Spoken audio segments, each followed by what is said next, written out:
Sore itu, langit Tretes masih agak mendung ketika 5 orang sahabat berkumpul di sebuah warung sederhana dekat pintu masuk jalur pendakian. Raka, pemimpin kelompok, sibuk memeriksa ulang daftar barang bawaan. Dimas menyalakan rokok, sementara Sinta dan Wulan membeli tambahan air mineral. Andi, yang paling cerewet di antara mereka, sudah ribut duluan soal jalur dan cerita horor yang katanya hanya bualan. Ah, Gunung Arjuno mistis? Palingan cuma cerita buat nakut-nakutin pendaki pemula, cibir Andi sambil tertawa. Raka meliriknya tajam. Jangan asal ngomong, Endik, katanya gunung ini angker beneran. Belum sempat perdebatan itu panjang, seorang bapak tua berwajah tirus dengan sorban lusuh menghampiri. Dialah Pak Suro, porter lokal yang sudah sering membantu pendaki. Matanya sayu tapi tajam, suaranya pelan namun tegas. Kalian mau naik malam ini? Tanyanya. Raka mengangguk sopan. Iya, Pak. Kami berlima. Pak Suro mendengus, lalu menatap mereka satu persatu. Ingat, anak-anak muda, gunung ini bukan cuma tanah dan batu.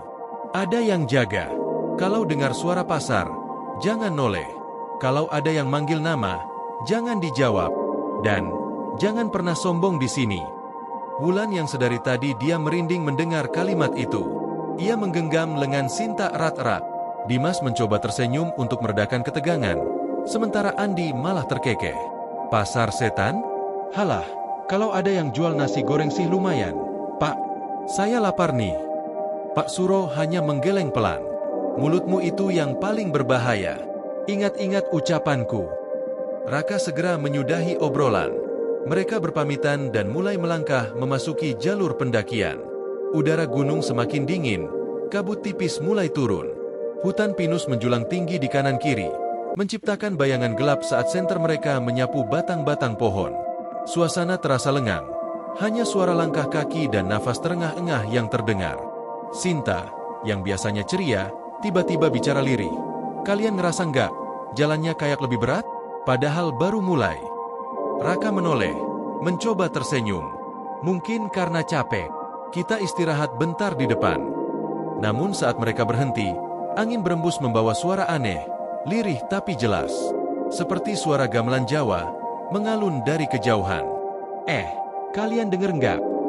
Dimas buru-buru mematikan rokoknya. Apaan sih? Musik. Wulan menelan ludah, wajahnya pucat. Mereka semua saling pandang. Suara gamelan itu makin jelas. Saron, kendang, gong. Seolah ada pesta besar di tengah hutan. Padahal, tak ada tanda-tanda kehidupan manusia di sekitar mereka. Andi malah nyengir. Wah, ini MAH hiburan gratis. Jangan-jangan ada hajatan di atas. Tiba-tiba, suara itu berhenti mendadak. Hening. Dari semak belakang, terdengar bisikan lirih memanggil nama. Dimas. Dimas tersentak, matanya melebar. Siapa barusan? Kalian manggil aku. Semua menggeleng. Raka langsung pasang wajah tegas. Jangan noleh, jangan jawab. Ingat kata Pak Suro. Tapi terlambat. Dimas sudah menoleh ke belakang. Di antara pepohonan, samar terlihat sosok perempuan dengan rambut panjang kusut, wajah pucat, dan mata hitam pekat tanpa bola mata. Senyumnya lebar, terlalu lebar untuk wajah manusia. Begitu tatapan mereka bertemu, sosok itu lenyap seperti asap tersapu angin. Dimas langsung mundur 2 langkah, wajahnya pucat pasi. Aku lihat, ada perempuan di sana. Wulan menutup mulutnya, hampir menangis. Raka cepat-cepat mengarahkan mereka berjalan lagi. Cepat, jangan berhenti di sini. Malam semakin larut, kabut makin tebal. Udara menusuk tulang. Meski tubuh lelah, mereka tak berani berlama-lama diam. Andi, yang biasanya cerewet, kini ikut terdiam. Tapi mulutnya tetap tak bisa dikendalikan lama. Kalau itu tadi beneran hantu, kenapa nggak sekalian muncul di depan kita? Aku nggak takut, sumpah. Belum sempat ada yang menegur, angin berembus kencang. Senter Raka tiba-tiba mati. Gelap pekat menelan mereka. Di tengah kegelapan itu, terdengar suara tawa kecil, lirih, mengiang dekat telinga Andi. Hahaha. Andi membeku, wajahnya pucat. Untuk pertama kalinya, ia tak bisa berkata apa-apa. Raka buru-buru menyalakan senter cadangan. Wajah semua orang tampak tegang. Mereka sadar, pendakian ini tidak akan mudah. Dan peringatan Pak Suro bukan sekadar mitos. Setelah insiden suara gamelan dan sosok perempuan berwajah pucat, rombongan itu berjalan lebih cepat. Raka menuntun di depan. Sesekali menoleh ke belakang memastikan semua masih lengkap. Dimas berjalan paling belakang, masih syok, keringat dingin membasahi pelipisnya meski udara menusuk tulang. Hutan semakin rapat. Pohon-pohon pinus berderet seperti barisan prajurit yang membisu, dan kabut makin turun, menyelimuti jalur setapak. Suara hewan malam hilang entah kemana, meninggalkan kesunyian yang aneh, seolah-olah mereka berada di dunia yang terpisah dari bawah sana. Rak, kita istirahat bentar, ya? Suara Wulan bergetar. Nafasnya terengah, tapi lebih karena rasa takut daripada lelah. Raka menimbang sebentar. Oke, di depan ada dataran agak lapang. Kita berhenti sebentar. Begitu mereka sampai di tempat yang agak terbuka, masing-masing langsung duduk di atas tanah basah.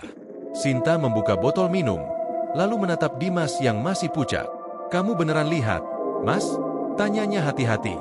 Dimas mengangguk pelan, matanya masih kosong. Aku jelas banget lihat. Rambutnya panjang, mukanya pucat, matanya item semua. Dia senyum, kayak nunggu aku. Wulan spontan meremas tangannya sendiri. Astaga, jangan dibahas lagi, aku makin merinding. Tiba-tiba, Andi bersuara lirih. Kalian denger nggak? Ada suara lagi. Semua terdiam.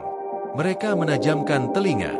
Dari kejauhan, samar terdengar suara kayu dipukul ritmis, mirip suara kentongan. Disusul langkah-langkah berat, seperti orang berbaris.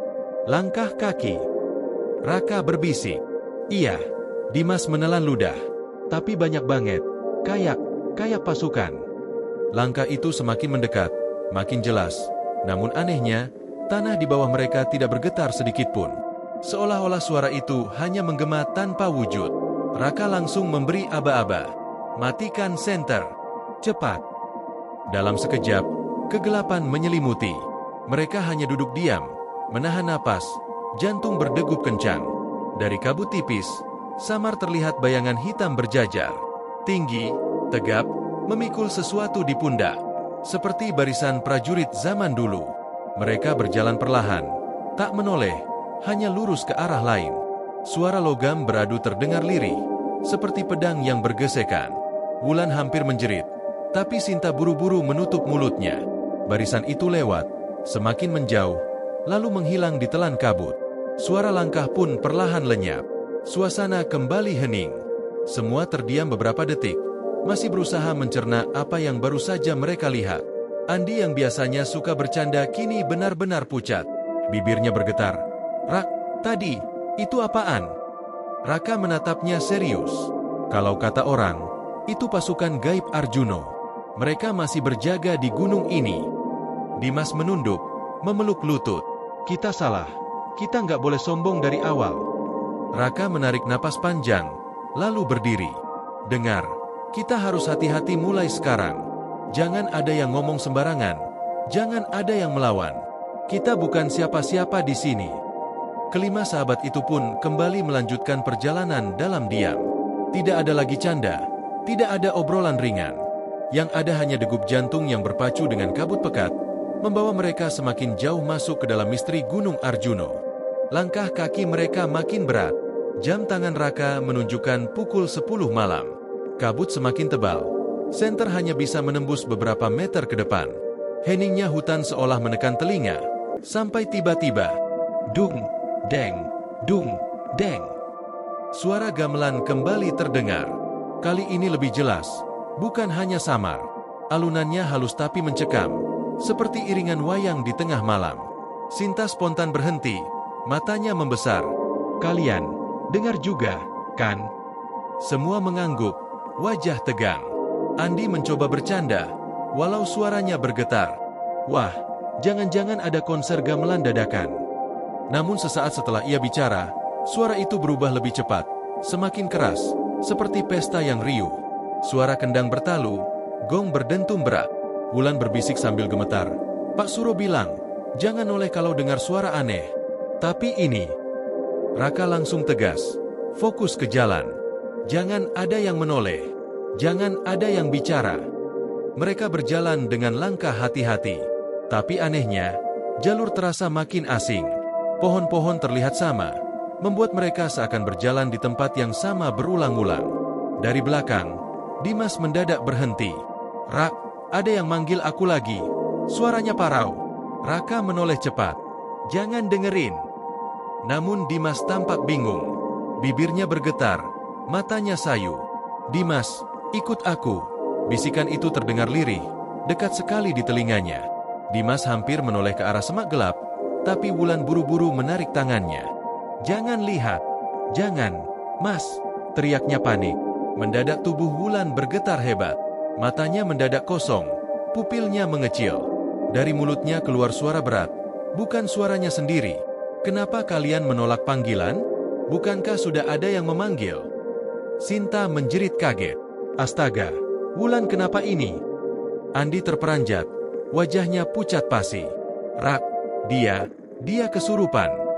Raka mendekat, mengguncang tubuh Wulan. "Wur, sadar, bismillah, istighfar." Tapi tubuh Wulan makin kaku, suaranya makin aneh.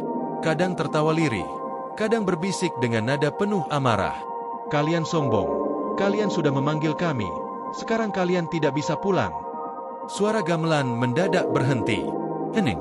Lalu hanya terdengar tawa lirih Wulan yang kerasukan. Dimas yang panik membaca doa sekenanya. Sinta menangis sambil menutup telinga. Andi, yang biasanya suka menantang, kini malah ciut, wajahnya ketakutan setengah mati. Raka mendekap Wulan erat, mencoba menenangkan sambil terus berzikir. Beberapa menit kemudian, tubuh Wulan tiba-tiba lunglai, terkulai di pelukan Raka. Nafasnya berat, wajahnya pucat, keringat dingin mengucur deras. Setelah beberapa saat, Wulan membuka mata perlahan. "Aku, kenapa?" tanyanya lemah, bingung. Tidak ada satupun yang langsung menjawab. Semua masih shock. Raka menatap mereka dengan wajah serius. "Kita nggak bisa main-main lagi. Gunung ini nyata-nyata menolak kita." Andi menelan ludah, tidak berani menjawab. Suasana semakin mencekam. Malam itu, untuk pertama kalinya, mereka benar-benar merasakan bahwa Gunung Arjuno bukan sekadar jalur pendakian, tapi gerbang menuju dunia lain. Setelah Wulan sadar kembali, rombongan memutuskan untuk istirahat sejenak. Mereka duduk melingkar di tanah yang agak lapang, menyalakan kompor kecil hanya untuk sekadar menghangatkan badan. Api kecil dari kompor itu menjadi satu-satunya sumber cahaya selain senter. Namun, tak ada yang bersuara. Hanya terdengar napas terengah dan detak jantung mereka masing-masing yang seolah berpacu dengan dinginnya malam. Andi mencoba membuka percakapan. Suaranya pelan. "Rak, apa kita nggak sebaiknya turun aja? Aku nggak yakin bisa lanjut." Raka menatapnya. Wajahnya kaku. "Turun malam-malam lebih bahaya. Kita istirahat sebentar. Habis itu jalan lagi sampai pos berikutnya." Dimas mengusap wajahnya dengan tangan gemetar. "Tapi Rak, tadi ada yang beneran manggil aku." Suaranya jelas banget. Kayak nenek-nenek. "Dia bilang aku salah jalan." Sinta langsung menutup telinga dengan kedua tangannya. Sudah, jangan dibahas lagi. Aku takut." Wulan menunduk, masih pucat. Bibirnya bergetar. Aku nggak ingat apa-apa. Tapi tadi, aku mimpi. Ada pasar. Ramai sekali. Banyak orang jualan. Ada yang manggil-manggil aku. Katanya murah. Semua terdiam mendengar itu. Raka menghela napas berat. Kalau sampai mimpi kayak gitu, berarti kita udah terlalu dekat sama tempat itu. Tiba-tiba, suara kentongan terdengar di kejauhan. Tok, tok, tok. Ritmis, teratur, semakin mendekat. Suara itu diiringi langkah-langkah samar, seperti puluhan orang berjalan. Andi refleks berdiri. "Rak, itu manusia kan? Ada rombongan lain kan?" Raka menggeleng cepat. "Diam. Jangan ada yang panggil atau nyapa." Namun suara itu semakin jelas. Bukan hanya kentongan, tapi juga tawa orang-orang, teriakan tawar-menawar, suara ayam, bahkan bau sate terbakar yang menyengat hidung. "Pasar," bisik Wulan, matanya membesar, tubuhnya gemetar. Dimas menutup mulutnya, berusaha menahan mual. "Astaga, baunya beneran kayak sate, padahal kita di hutan." Suasana makin mencekam. Dari balik kabut, Terlihat samar-samar cahaya lampu seperti dari warung kecil. Suara orang tertawa semakin ramai. Sinta hampir bangkit, tapi Raka buru-buru menarik tangannya. Jangan keluar dari lingkaran. Itu bukan pasar manusia. Namun Andi, yang sejak tadi menahan rasa takut dengan logika, mulai goyah. Matanya seperti kosong menatap ke arah cahaya itu. Bibirnya berbisik lirih. Kayaknya enak ya, sate. Aku lapar banget. Raka panik melihat Andi mulai melangkah. Ia langsung memeluk Andi dari belakang. "Andik, jangan ikut. Itu jebakan." Andi meronta, matanya merah, suaranya berubah parau. "Biarin, aku mau makan. Aku mau ke sana." Suara pasar semakin bising, makin menggoda. Wulan menjerit sambil menutup telinganya. Sinta menangis ketakutan. Dimas hanya bisa membaca doa terbata-bata. Di tengah kekacauan itu, suara berat menggema di sekitar mereka, entah dari mana asalnya. "Sudah datang. Kenapa pergi? Sudah dipanggil. Kenapa menolak?" Angin dingin berembus kencang. Api kecil dari kompor mati seketika. Gelap total. Yang tersisa hanyalah suara pasar gaib yang menggema, menjerat, seakan menarik mereka semua masuk ke dalamnya. Malam makin larut. Kabut semakin menutup pandangan. Seolah-olah hutan itu berubah menjadi lorong asing. Di tengah gelap, cahaya remang seperti lampu minyak muncul dari kejauhan. Bersamaan dengan itu, suara keramaian pasar makin jelas. Orang menawar harga, pedagang memanggil-manggil, suara kuda, bahkan deru gamelan mengiringi. "Ayo murah, murah. Satenya masih panas. Sini, mampir dulu." Bau sate terbakar menusuk hidung, membuat perut mereka terasa kosong. Andi, yang sejak tadi ditahan Raka, masih meronta. Matanya merah, wajahnya penuh liur. "Aku mau makan. Lepasin, Rak. Aku lapar." Raka memeluk tubuhnya erat-erat. "Endik, sadar. Itu bukan manusia." Tiba-tiba, Wulan kembali gemetar hebat. Matanya mendadak kosong. Suaranya berubah lirih tapi berat. "Ikut saja. Jangan takut. Pasar ini untuk kalian." Sinta menjerit. "Astaga, dia kesurupan lagi." Dimas mendekat, membaca doa terbata-bata. Tapi Wulan justru tertawa kecil. Tawanya mirip orang tua. "Sudah jauh-jauh. Jangan pulang dengan tangan kosong. Belilah sesuatu, sekali saja." Api kecil dari sisa kompor tiba-tiba menyala lagi, padahal tak ada bahan bakar. Dari pantulan cahayanya, mereka semua melihat sesuatu yang membuat darah membeku. Di sekitar mereka, hutan telah berubah. Tenda-tenda kain lusuh berdiri, meja kayu reot penuh barang dagangan. Ada pedagang berwajah pucat dengan mata kosong menawarkan buah, kain, hingga perhiasan berkarat. Orang-orang berlalu lalang, tapi wajah mereka kabur, sebagian hanya bayangan hitam. Pasar setan itu benar-benar ada. Andi berhenti meronta. Kini matanya terpaku pada sate di panggangan yang dijajakan seorang penjual berwajah rusak separuh. Asap mengepul, baunya harum menusuk. Tangan Andi terulur tanpa sadar. "Endik, jangan." Raka menampar tangannya keras. Namun justru Sinta yang tiba-tiba terdorong ke arah salah satu lapak. Tangannya hampir menyentuh buah merah mengkilap di atas meja. Pedagang itu menyeringai, menampakkan gigi panjang tajam. Dimas menarik Sinta cepat-cepat, hampir terjatuh. "Jangan sentuh apapun. Sekali kau ambil, kau nggak bisa keluar dari sini." Suasana makin kacau. Pasar gaib itu semakin ramai. Suaranya memekakkan telinga. Teriakan, tawa, gamelan, semua bercampur, membuat kepala pening. Tiba-tiba, suara berat menggelegar dari arah lapak paling besar. "Kalian sudah masuk. Tidak ada jalan keluar." Wulan yang kerasukan menoleh ke arah itu, matanya merah menyala. Tubuhnya kaku, suaranya berubah makin seram. "Pilihlah, atau kalian akan diambil sebagai ganti." Kabut menebal, angin berembus kencang, seolah-olah seluruh pasar itu ingin menelan mereka hidup-hidup. Raka memeluk Wulan erat, sementara yang lain saling menggenggam tangan, ketakutan setengah mati. Dalam hati mereka sadar, mereka benar-benar telah masuk ke pasar setan Arjuno. Kabut makin pekat, suara pasar semakin ramai, seperti mereka benar-benar berdiri di tengah alun-alun pasar malam. Lampu-lampu minyak bergoyang tertiup angin. Pedagang berwajah pucat terus berteriak menawarkan dagangan. "Ayo, jangan ragu. Sekali saja membeli, kalian jadi keluarga kami." Andi kembali mencoba bergerak ke arah lapak sate, wajahnya kosong. Raka menahannya mati-matian. "Endik, sadar. Itu bukan manusia," teriaknya. Namun saat semua sibuk menahan Andi, Sinta mendadak melangkah mundur tanpa sadar.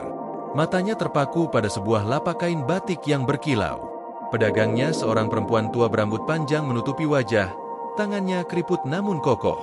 "Cantik sekali untukmu, nak, gratis, ambillah." Suara si perempuan tua lirih namun menggema. Sinta terhuyung mendekat. Dimas segera menyambar tangannya. "Sinta, jangan." Tapi tangan Sinta sudah sempat menyentuh ujung kain itu. Seketika udara berubah. Pedagang-pedagang lain menoleh serentak ke arah mereka. Senyum-senyum lebar muncul di wajah pucat. Beberapa dengan gigi tajam, beberapa tanpa mata.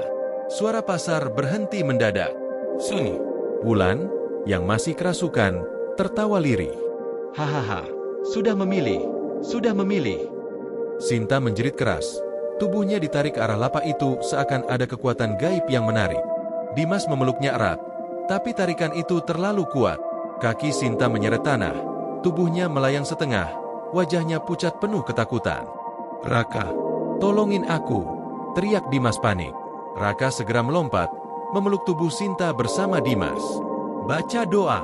Cepat baca doa." Mereka berdua komat kamit, berteriak membaca ayat seadanya. Lampu-lampu minyak bergetar hebat, pedagang gaib menggeram marah. Suara gamelan berdentum keras, seakan ribuan gong dipukul bersamaan. Sinta akhirnya terlepas dari tarikan gaib itu. Mereka semua jatuh tersungkur ke tanah. Saat Raka menoleh, pasar gaib itu perlahan menghilang di telan kabut. Suara bising sirna berganti hening pekat. Namun, satu hal yang membuat darah mereka beku. Dimas hilang. Ia tadi berada tepat di samping Sinta, tapi kini lenyap begitu saja. Hanya jejak kakinya yang terseret masuk ke kabut, lalu berhenti. Sinta menangis histeris. "Dimas! Dimas!" Raka mencoba tetap tenang, meski wajahnya sendiri pucat. "Kita harus cari dia. Dia nggak mungkin jauh." Tapi di dalam hati mereka semua sadar, mungkin Dimas sudah ditelan pasar gaib itu. Malam itu berubah menjadi panjang. Setelah pasar gaib sirna, hanya kabut tebal dan hening pekat yang tersisa. 4 orang yang tersisa berdiri kaku di tengah jalur setapak, masih terengah-engah. "Dimas!" Sinta terus berteriak memanggil. Suaranya parau bercampur tangis. "Jangan bercanda. Keluar, Dimas!" Tak ada jawaban. Hanya gema suaranya sendiri yang terdengar kembali, membuat bulu kuduk meremang. Raka berusaha menenangkan. "Kita cari dia. Jangan pisah. Satu barisan. Jangan ada yang lepas lagi." Andi mengangguk cepat. Wajahnya pucat pasi. "Rak, kalau dia beneran dibawa, gimana?" Raka tak menjawab. Ia hanya menatap hutan berkabut itu dengan rahang mengeras. Mereka berjalan perlahan, menyusuri jalur.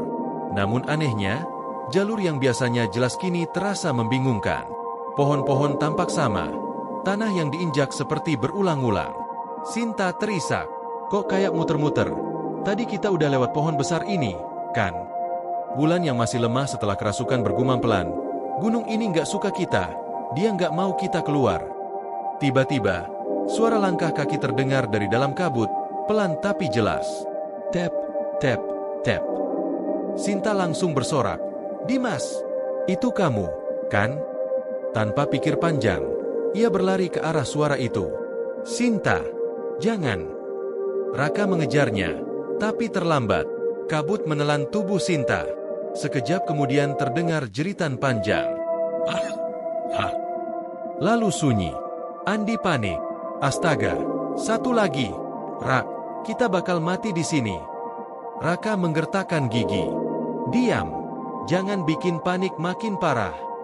Mereka bertiga berdiri saling merapat, menunggu dengan jantung berdegup kencang. Dari kabut, bayangan tubuh muncul perlahan. Tingginya setara manusia, jalannya terhuyung. "Sinta!" Raka bersuara hati-hati. Bayangan itu semakin dekat, dan saat cahaya senter menyentuh wajahnya, bukan Sinta, melainkan sosok hitam legam, tinggi, dengan mata merah menyala. Mulutnya menganga lebar, memperlihatkan gigi-gigi runcing. Andi menjerit keras, hampir jatuh. Sosok itu mendekat, lalu lenyap seketika, seperti kabut yang terurai. Raka meraih tangan Andi. Kita harus terus jalan. Kalau berhenti, kita habis. Mereka melanjutkan langkah, namun jalur yang mereka tempuh seolah tak berujung. Pos pendakian berikutnya tak kunjung terlihat, meski seharusnya sudah dekat. Senter mereka mulai redup, baterai melemah. Di tengah ketakutan itu, suara lirih terdengar lagi. Kembalilah, kalian bukan tamu yang diinginkan. Wulan tiba-tiba berhenti. Matanya kosong, wajahnya menengadah. Lalu ia berkata dengan suara yang bukan miliknya. Satu sudah kami ambil, satu lagi akan menyusul. Andi membeku, gemetar hebat. Rak, kita beneran gak bakal bisa turun, ya? Raka menatap dua temannya yang tersisa, lalu menatap ke depan, ke dalam kabut yang seakan-akan membuka jalur baru. Dalam hatinya, ia tahu, jalur itu bukan jalan pulang. Itu jalan menuju sesuatu yang lebih gelap. Kabut semakin tebal. Udara menusuk, dingin sampai ke tulang. Raka menggenggam senter yang hampir mati, sementara Andi terus meracau ketakutan. Wulan berjalan paling belakang. Wajahnya pucat, langkahnya seperti tak menjejak tanah. Setelah berjam-jam, akhirnya mereka sampai di sebuah lapangan kecil, datar dan terbuka. Raka sadar, mereka sudah di puncak Gunung Arjuno. Tapi suasananya jauh berbeda dari cerita para pendaki lain. Bukan pemandangan indah atau langit cerah yang mereka temui, melainkan kabut pekat yang hanya menyisakan jarak pandang beberapa meter.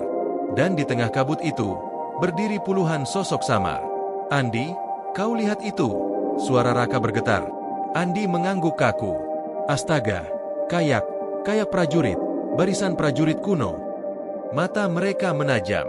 Sosok-sosok itu memakai pakaian prajurit zaman kerajaan, membawa tombak dan pedang. Wajah mereka kaku, mata kosong. Barisan itu hening, namun aura yang terpancar membuat dada sesak. Tiba-tiba, salah satu prajurit melangkah maju. Langkahnya berat, tapi mantap. Ia menatap lurus ke arah mereka. Kenapa kalian mengganggu ketenangan kami? Suara itu menggema, seperti datang dari segala arah sekaligus. Andi jatuh terduduk, gemetar hebat. Kita nggak mau ganggu, sumpah. Raka mencoba menahan ketakutan. Kami hanya pendaki, kami tersesat. Namun prajurit itu hanya menatap dingin. Kemudian, tanpa peringatan, Wulan menjerit keras. Tubuhnya kaku, matanya mendelik. Dari mulutnya keluar suara berat yang jelas bukan suaranya sendiri. Mereka sudah kami tandai. Mereka tak bisa pulang sebelum memberikan ganti. Andi menutup telinga, menangis ketakutan. Rak, aku nggak kuat, Rak. Sementara itu, Wulan meronta, tubuhnya seperti ditarik dari dalam. Tangan dan kakinya menghentak-hentak tanah. Raka berusaha menahannya, tapi tenaga Wulan jauh lebih kuat dari biasanya, seperti 10 orang sekaligus. Kabut makin pekat, barisan prajurit semakin dekat, mengepung. Suara gamelan samar terdengar lagi, seolah ada pesta besar yang tak terlihat mata manusia. Raka menggertakkan gigi, lalu berteriak lantang. Kami minta maaf, kami tidak bermaksud lancang. Entah kenapa, kabut mendadak berguncang seperti tersibak angin besar. Suara gamelan berhenti mendadak. Barisan prajurit berhenti, hanya menatap dengan mata kosong. Wulan tiba-tiba ambruk, pingsan. Suasana hening. Lalu suara berat itu terdengar lagi, lirih namun tegas. Turunlah, dan jangan kembali. Kami sudah mengambil satu. Itu cukup. Raka menoleh, hatinya seolah dihantam palu godam. Mereka semua sadar, Dimas dan Sinta tidak akan kembali. Andi memeluk tubuhnya sendiri, menangis tanpa suara. Raka menggendong Wulan yang tak sadarkan diri. Dengan langkah gontai, mereka mengikuti jalur yang tiba-tiba terbuka di hadapan mereka. Jalur itu lurus, jelas, seolah-olah gunung mengizinkan mereka turun. Namun setiap langkah terasa berat, seakan ribuan mata tetap mengawasi. Epilog singkat. Hari itu, hanya 3 orang yang berhasil turun dari Gunung Arjuno. Raka, Andi, dan Wulan yang masih trauma. Dimas dan Sinta hilang tanpa jejak. Nama mereka hanya tercatat sebagai pendaki yang tak pernah kembali.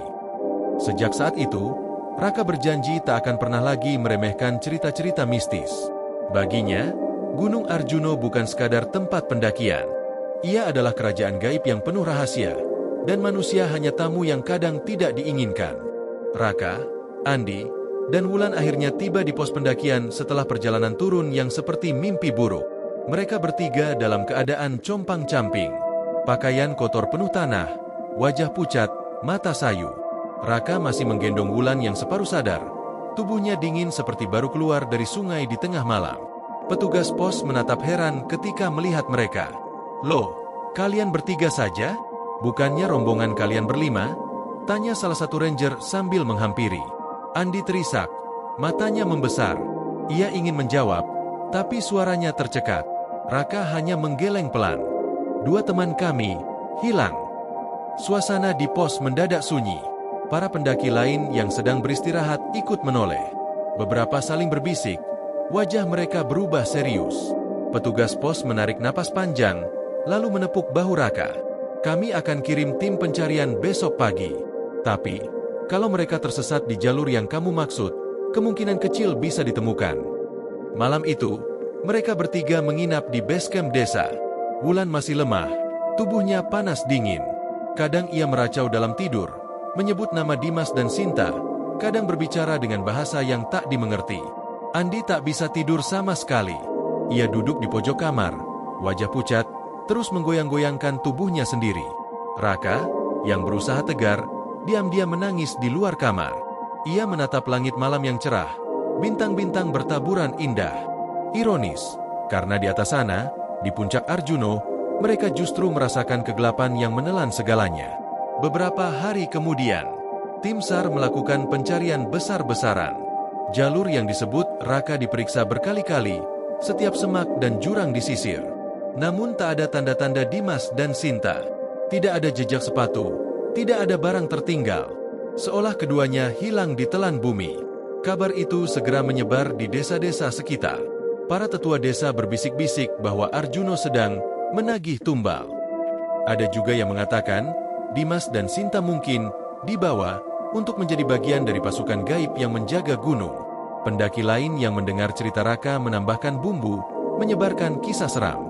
Dalam seminggu, kisah rombongan 5 yang pulang 3 menjadi legenda baru di kalangan pendaki. Trauma yang membekas. Andi tidak pernah lagi mendaki gunung. Bahkan mendengar kata mendaki saja sudah membuatnya gemetar. Ia memilih berhenti kuliah sementara dan pulang ke kampung halaman. Setiap malam, ia sering terbangun ketakutan, merasa ada suara gamelan samar yang mengikutinya dalam mimpi. Wulan butuh waktu lama untuk pulih. Bahkan setelah badannya sembuh, ia sering mendadak kerasukan atau berbicara dengan suara yang bukan miliknya. Orang tuanya akhirnya membawa Wulan ke seorang kiai di desa. Kata kiai itu, ada penunggu yang masih menempel pada tubuh Wulan. Butuh berbulan-bulan doa dan ruqyah untuk perlahan-lahan membersihkannya. Raka mencoba tegar, tapi rasa bersalah terus menghantui. Ia yang paling keras mengajak mendaki, ia yang merasa paling kuat, dan ia juga yang terakhir melihat Dimas dan Sinta. Ia mulai rajin menulis pengalaman itu di buku catatan kecilnya. Bukan untuk orang lain, tapi untuk dirinya sendiri, agar ia tidak melupakan peringatan itu. Gunung bukan hanya tentang puncak, tapi juga tentang menjaga sikap. Desa di kaki Arjuno. Di warung-warung kopi sekitar pos pendakian, cerita mereka sering dibicarakan. Para pendaki yang baru datang kerap diperingatkan. Kalau mau naik, jangan macam-macam. Ingat kisah 3 pendaki yang selamat itu? 2 temannya hilang sampai sekarang. Jangan pernah sombong di gunung. Beberapa orang bahkan bersumpah melihat bayangan 2 pendaki di jalur malam. 1 laki-laki dan 1 perempuan melambai minta tolong dari balik kabut. Tapi ketika didekati, mereka hilang begitu saja. Sejak saat itu, banyak pendaki yang lebih berhati-hati saat melalui jalur Arjuno. Ada yang bahkan menaruh sesajen kecil di pinggir jalur, sekadar tanda hormat pada para penjaga gaib. Akhir yang menggantung. Bertahun-tahun kemudian, Raka masih sering mendaki, tapi tidak pernah lagi ke Gunung Arjuno. Setiap kali melewati Malang dan memandang siluet gunung itu dari jauh, dadanya terasa sesak. Ia tahu, di balik keindahan puncaknya, ada dunia lain yang tidak bisa dilihat dengan mata biasa. Dan sampai hari ini, nama Dimas dan Sinta masih tercatat di pos pendakian sebagai hilang dan tidak ditemukan. Bagi Raka, mereka bukan sekadar hilang, mereka sudah menjadi bagian dari misteri Arjuno, sebuah misteri yang tidak akan pernah bisa dijelaskan manusia.